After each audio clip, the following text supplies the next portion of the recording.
संभल के कुछ लोग आए थे हमसे मिलने जो मृतकों के परिवार के सदस्य थे। उसमें 2 बच्चे थे, अदनान और उजैर।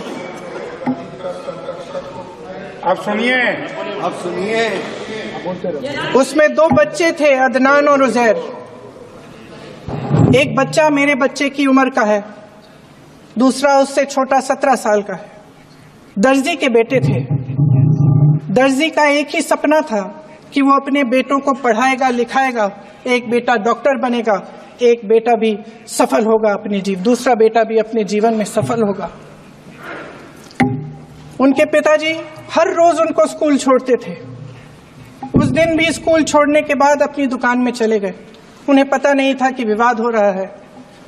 उन्होंने भीड़ देखी, घर आने की कोशिश की तो पुलिस ने गोली से मार डाला। वो 17 साल का बच्चा अदनान मुझसे कहता है,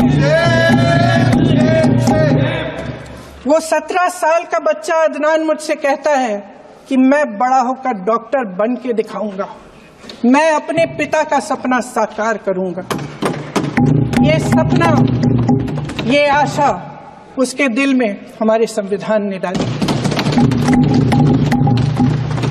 अध्यक्ष महोदय, हमारे देश के करोड़ों देशवासियों के संघर्ष में, अपने अधिकारों की पहचान में, इनकी कठिन से कठिन परिस्थितियों से लड़ने की अपार हिम्मत में और देश से न्याय की अपेक्षा में हमारे संविधान की ज्योत जल रही है।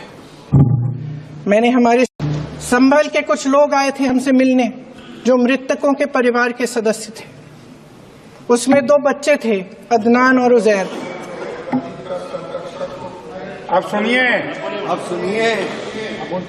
उसमें 2 बच्चे थे, अदनान और उजैर। एक बच्चा मेरे बच्चे की उम्र का है, दूसरा उससे छोटा 17 साल का है। दर्जी के बेटे थे। दर्जी का एक ही सपना था कि वो अपने बेटों को पढ़ाएगा लिखाएगा। एक बेटा डॉक्टर बनेगा, एक बेटा भी सफल होगा दूसरा बेटा भी अपने जीवन में सफल होगा। उनके पिताजी हर रोज उनको स्कूल छोड़ते थे। उस दिन भी स्कूल छोड़ने के बाद अपनी दुकान में चले गए। उन्हें पता नहीं था कि विवाद हो रहा है। उन्होंने भीड़ देखी, घर आने की कोशिश की तो पुलिस ने गोली से मार डाला। वो 17 साल का बच्चा अदनान मुझसे कहता है, वो 17 साल का बच्चा अदनान मुझसे कहता है कि मैं बड़ा होकर डॉक्टर बन के दिखाऊंगा, मैं अपने पिता का सपना साकार करूंगा। ये सपना, ये आशा उसके दिल में हमारे संविधान ने डाली।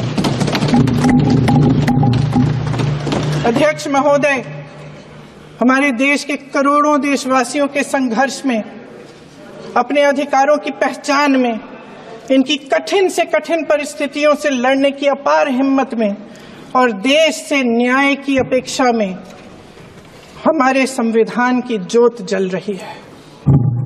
मैंने हमारे